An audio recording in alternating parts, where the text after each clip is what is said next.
अस्सलाम वालेकुम नाज़रीन, मैं हूँ आपका मेज़बान मुश्ताक मदादाद। मुस्कुराए हम इस वक्त मौजूद हैं सरदार यूसुफ साहब के साथ मानसरा में उनके हुजरे में। और सरदार यूसुफ साहब कुछ दिन कबल कायद मुस्लिम लीग नून मियां नवाज शरीफ से एक तवील नशस्त उनकी हुई, और वो भी मदीना और मक्का में।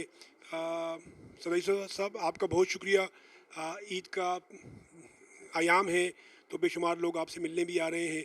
मैं चाहता हूँ कि जो लोग आपसे नहीं मिल सके, जो बेचारे दूर दराज से हैं या आए उनसे आपकी मुलाकात नहीं हुई, सबसे पहले तो आप उनको ईद मुबारक के हवाले से भी कहिएगा। फिर ज़रा जो आपका दौरा रहा सऊदी अरब और मियां नवाज शरीफ से मुलाकात का, उस पर फिर गुफ्तगू करते हैं। बिस्मिल्लाहिर्रहमानिर्रहीम। शुक्रिया आज़ाद साहब, और आपके इस चैनल का भी शुक्रिया दुआ का। और बाकी ईद का मौका है, जिस तरह हमारे बहुत सारे दोस्त यहाँ तशरीफ़ लाए हुए हैं और बहुत सारे जो है टेलीफोन के ज़रिए उनसे रब्ता रहा है। बहरहाल इस खुसूसी मौके पर मैं सबको ईद मुबारकबाद देना चाहता हूँ और अल्लाह ताला का शुक्र भी अदा करता हूँ कि अल्लाह रब्बुल इज़्ज़त ने मुझे एक दफ़ा फिर मक्का मुकरमा, मदीना मुनव्वरा, बैतुल्लाह शरीफ का तवाफ़ और रोज़ा पाक सल्लल्लाहु अलैहि वसल्लम पर हाज़िरी का मौका दिया। और जिस तरह आपने कहा कि मैं तो असल मकसद उम्रे के लिए गया हुआ था, और इस दौरान हमारे कायद मियां नवाज शरीफ साहब भी आए, उम्रे के लिए तशरीफ़ लाए। ये अल्लाह ताला ने उनको एक सादत नसीब की है कि अक्सर व बेशतर वो वहाँ उम्रा के लिए जाते हैं, और आखिरी अशरे में इस दफ़ा भी आखिरी अशरे में वो वहाँ पर आए, उम्रा अदा किया। उसके साथ उन्होंने मस्जिद नबी सल्लल्लाहु अलैहि वसल्लम में रोज़ा पाक पर हाज़िरी भी दी। और इस मौके पर मैं भी मदीना मुनव्वरा में मौजूद था, मेरी उनसे मुलाकात भी हुई, इकट्ठा अफ्तार डिनर भी हमने इकट्ठा ही किया, मैं उनका मेहमान था। अच्छा अच्छा, सर साहब, यही आपकी बात, ये बताइएगा। एक तो सादत की बात है, अल्लाह ने आपको भी सादत दी, और वहाँ पर बुलावा होता है तो जाया जा सकता है, वगरना नहीं जाया जा सकता। तो मियाँ साहब का भी बुलावा था। अच्छा, ये बताइएगा कि मियाँ साहब की क्या कैफियत थी, मियाँ साहब की बेचैनी, मियाँ साहब का कुरान पाकिस्तान आने के हवाले से जो आपकी तफसीली बात हुई है, मैं चाहता हूँ कि नाजरीन सुनना चाहते हैं, क्योंकि आपने उनसे मुलाकात की है, और कोई अंदर की हमें कोई खबर मिल सकती है कि कब तक आ रहे हैं। देखिए, बात यह है कि जिस तरह के वहाँ पर खैर वो भी एक इबादत के लिए आए थे, मैं भी इबादत के लिए गया था। हमारे जो डिनर में उनका फैमिली डिनर था, उसमें मुझे भी दावत दी, हमने वहाँ पर अफ्तार डिनर किया, इकट्ठा किया। ताहम जिस तरह आप कह रहे हैं कि मियाँ साहब की क्या कैफियत थी, आपको पता है कि मियाँ नवाज शरीफ साहब एक मुहब्बत वतन लीडर हैं पाकिस्तान के, और उनकी तो यही कोशिश होती है कि वो पाकिस्तान आए भी, पाकिस्तान के अवाम की खिदमत भी करें। पहले भी 3 दफ़ा इस मुल्क के वज़ीर आज़म रहे, ये भी रिकॉर्ड की बात है। और अल्हम्दुलिल्लाह के उनके अरसे में पाकिस्तान ने जितनी तरक्की की है, इतनी पहले कभी किसी ने नहीं कर सकी और कभी नहीं हो सकती। और उसके बाद तो ये 4 साल तो तबाही के साल गुजरे हैं, आपको पता ही है।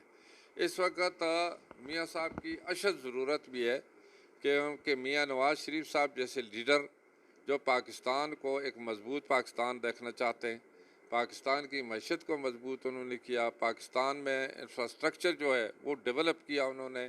और ये हकीकत है, इसमें कोई ऐसी बात नहीं है, सिर्फ ज़ुबानी बात नहीं है। आपने देख लिया कि हम आज मानसरा बैठे हैं, यहाँ मोटरवे मानसरा तक बनाई, और फिर पूरे पाकिस्तान में मोटरवे कराची तक उन्होंने मतलब है पूरे जो अपने दौर में बनाई, जिसमें आम लोगों को सहूलत फराम हुई। एक स्टेट के हेड या हुकूमत का जो सरबराह होता है, उसकी ये जिम्मेदारी होती है कि ऐसे काम किए जाएँ जिससे आम आवाम को फ़ायदा हो, और इस तरह की जो डेवलपमेंट जिससे कि आम लोगों को सहूलत हो और उनको फ़ायदा हो, तो यही असल मकसद भी होता है। ताहम मियाँ साहब का जो चूँकि आपने जो सवाल किया है, बिल्कुल मैंने पूछा नहीं है, लेकिन मुझे अंदाज़ा है, बिल्कुल मियाँ साहब पाकिस्तान की बेहतरी के लिए रात दिन सोचते हैं, पाकिस्तान के अवाम की बेहतरी के लिए सोचते हैं। पाकिस्तान में इस वक्त जो एक डेवलपमेंट का जो सिलसिला रुका हुआ है, उसके बारे में सोचते हैं, क्योंकि उन्होंने अपने दौर में बड़ी मेहनत की।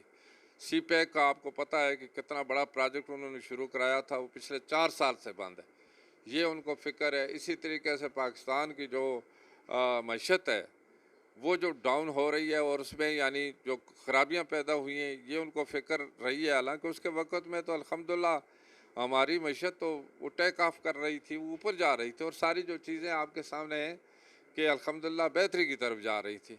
लेकिन मियाँ साहब के साथ जो ज़्यादती हुई है, जो मियाँ साहब के साथ मतलब हर नाइंसाफ़ी हुई है, इसका अजाला बाइज़ तरीके से ज़रूरी है।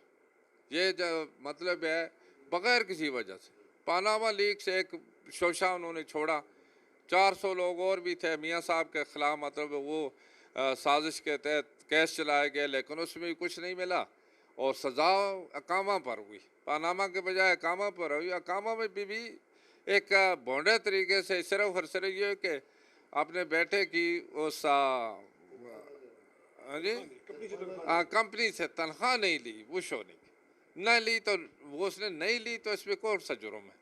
ये तो मर्जी है, जब बगैर इसके तनख्वाह के कोई अगर काम करता है, कोई अगर उसकी जिम्मेदारी उसको आयद हुई है तो वो निभाता है, तो उसमें क्या कौम को क्या नुकसान हुआ? लेकिन ये अजीब से फैसले हुए जिसकी वजह से ज़्यादती पूरी दुनिया के सामने है।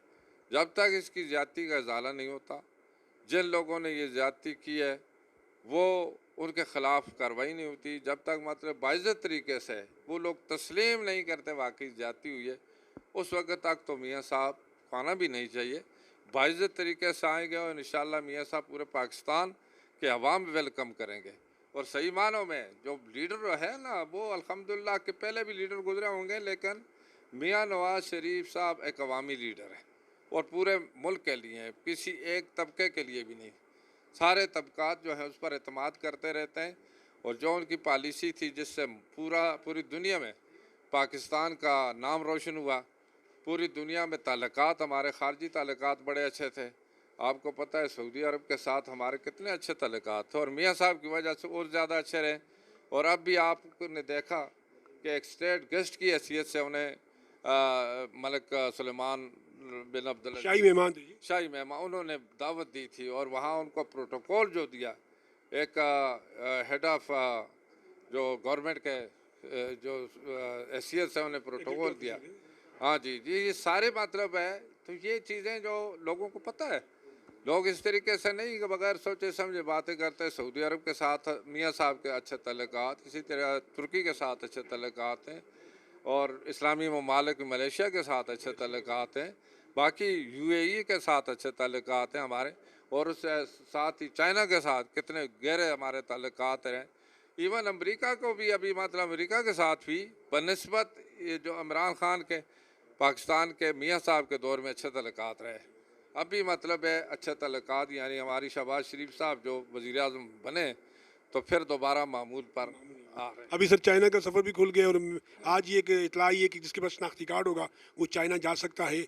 और फैसल मूवर नामी एक कंपनी ने सर्विस शुरू की है। 50,000 में आप जिसके पास सिर्फ शनाख्ती कार्ड है वो आप यहाँ से बाई रोड जा सकते हैं। ये भी शहबाज शरीफ साहब ने एक बड़ा अच्छा प्रोजेक्ट शुरू किया। अच्छा, इंतखाबात कब देख रहे हैं? 27 को अदालती फैसला भी आने वाला है, तो इसको आप क्या क्या देखते हैं, और आप समझते हैं क्या इंतखाबात जो है वो 8 अक्टूबर को होंगे? देखें, अभी जो जिस तरह इंतखाबात के बारे में अदालत में मसला चल रहा है, देखिए ये तो इंतखाबात नहीं कि अभी पंजाब के इंतखाबात कर दिए जाएँ उसके बाद दूसरे सूबों के, ये तो इससे कोई फ़ायदा भी नहीं है, बल्कि इससे कौम को तकसीम भी किया जा रहा है। लिहाजा इंतखाबात पूरे पाकिस्तान में एक टाइम पर होने चाहिए, और टर्नओवर जो पूरा हो उसके बाद होने चाहिए, क्योंकि आपको पता है कि इससे पहले ही ये जो एक इंतशार पैदा हुआ पूरे मुल्क में, जो इंतशार खान ने इंतशार पैदा किया, जिसकी वजह से कौम तज़ब्ज़ब का शिकार भी रही।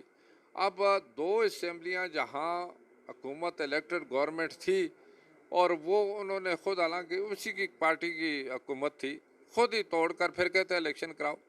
भाई अगर इलेक्शन कराने का तुम मुतालबा करते थे तो अपनी असम्बलियाँ क्यों तोड़ी? वो तो तुम्हारी थी ना, हमारी तो नहीं थी, ठीक है ना। लेकिन ना उसकी तो कोई सोच ही नहीं है, ना कौमी सोच है, ना अवामी सोच है, ना एक लीडर की सोच होती है। उसको सिर्फ पता नहीं अपनी ज़ात की भी कोई किस तरीके से अपनी ज़ात को नुमायाँ करने के लिए एक ऐसे इक़दामात वो उठा रहा है जिसकी वजह से वक्ती तौर पर एक शोहरत हासिल की जाए, लेकिन जिससे कि मुल्क और कौम को भी बड़ा नुकसान हुआ। अब इलेक्शन जो है बाकायदा आइन के मुताबिक वक्त पर होने चाहिए, और इंशाअल्लाह होंगे आइन के मुताबिक। जब हालात बेहतर होंगे तो पूरे मुल्क में इलेक्शन होंगे। ये तो इमरान खान की नाकामी है, बल्कि तहरीक इंसाफ की बुरी तरह शिकस्त है, उसको तस्लीम करना चाहिए। अच्छा सर, आपने तहरीक इंसाफ का कि तारीक इंसाफ का? तारीख इंसाफ समझो, तहरीक नहीं, अभी तारीख समझो। आपने सही कहा कि इंसाफ भी बिल्कुल वो तारीख डूबा हुआ है, इसलिए नज़र नहीं आता है भी नहीं है। तो बराना मतलब है ये उसकी नाकामी से इसका इससे बढ़कर और क्या सबूत हो सकता है कि अपनी असम्बलियाँ खुद तोड़ दीजिए। और उसके साथ आज़ाद कश्मीर में देखो अभी क्या हुआ है। जो उनकी मतलब एक मेजॉरिटी हुकूमत थी, जो उनका वज़ीर आज़म डिसक्वालीफाइड हुआ और जो उसकी सारी पार्टी ख़त्म हो गई, लोग मतलब उन्होंने ख़त्म कर दी। तो यही तो लोगों ने फैसला करना है। आइंदा भी इंशाल्लाह जो इलेक्शन होगा आप देखेंगे कि पाकिस्तान मुस्लिम लीग नून अक्सरियत से कामयाब होगी। और इमरान खान की जो है ये बढ़कें ये ख़त्म होने वाली हैं, ये कोई ऐसी बात नहीं। अब वो डर से ये सारे बयान वगैरह दे रहा है। कभी बयानिया एक होता है, दूसरे दिन दूसरा होता है। कभी यानी उसने जो जो एक मुल्की इदारे हैं कितना उन्होंने बदनाम किया है, फ़ौज के बारे में, जर्नलों के बारे में, वो कौन कौन से अल्फाज उसने छोड़े हैं। मीर जाफ़र मीर सादिक किसको कहा गया। उसके बाद इस वक्त जो था, अभी कहते हैं जी मैं तो असम्बली नहीं तोड़ता था, उसको जनरल बाजवा ने कहा मुझे।